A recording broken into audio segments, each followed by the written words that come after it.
Socrates, often called the father of Western philosophy, stands as one of the most influential thinkers in history. Living in Athens during the 5th century BCE, he is known not only for his ideas but for the method of inquiry he established, known as the Socratic Method.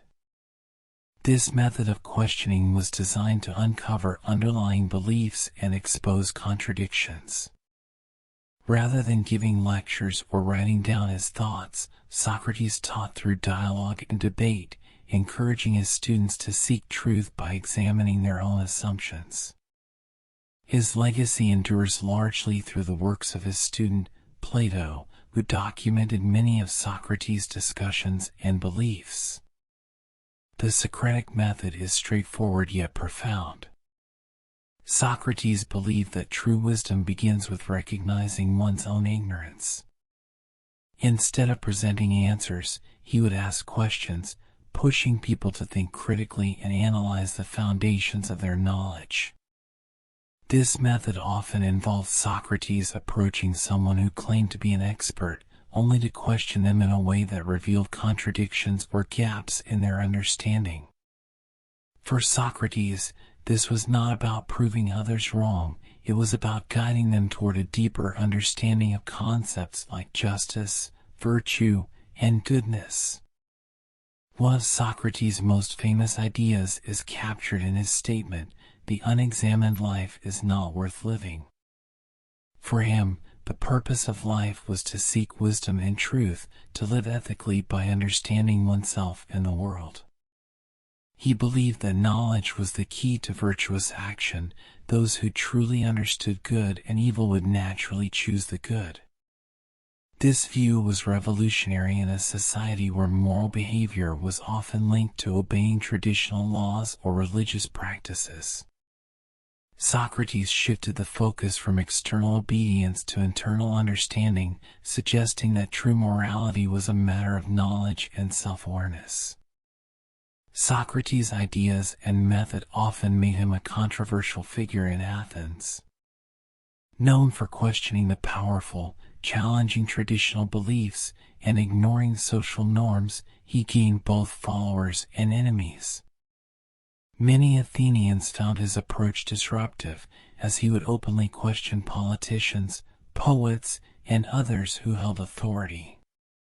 His willingness to criticize and challenge even the most accepted beliefs led to increasing opposition, particularly among those who felt threatened by his ideas.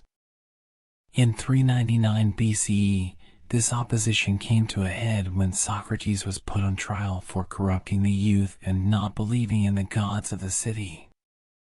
During his trial, he defended himself with his characteristic logic and clarity, arguing that he had simply been encouraging people to think for themselves.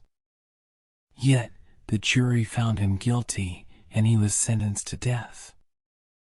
Offered the chance to abandon his ideas or leave Athens, Socrates chose to stand by his principles. He accepted his punishment with dignity, continuing to discuss philosophy with his friends and followers until the very end. Ultimately, he drank a cup of poison hemlock, facing death with the same courage he had shown throughout his life. The impact of Socrates' life and death was profound. His students, particularly Plato, were deeply influenced by his teachings and his example. Plato went on to establish the Academy in Athens, where he taught and preserved Socratic philosophy, expanding on his teacher's ideas and shaping the future of Western thought. Through Plato's dialogues, Socrates became a central figure in philosophy, his approach to questioning and his commitment to truth influencing countless philosophers, from Aristotle to the thinkers of the Renaissance and Enlightenment. Socrates' legacy lies not only in his ideas but in his approach to knowledge and life.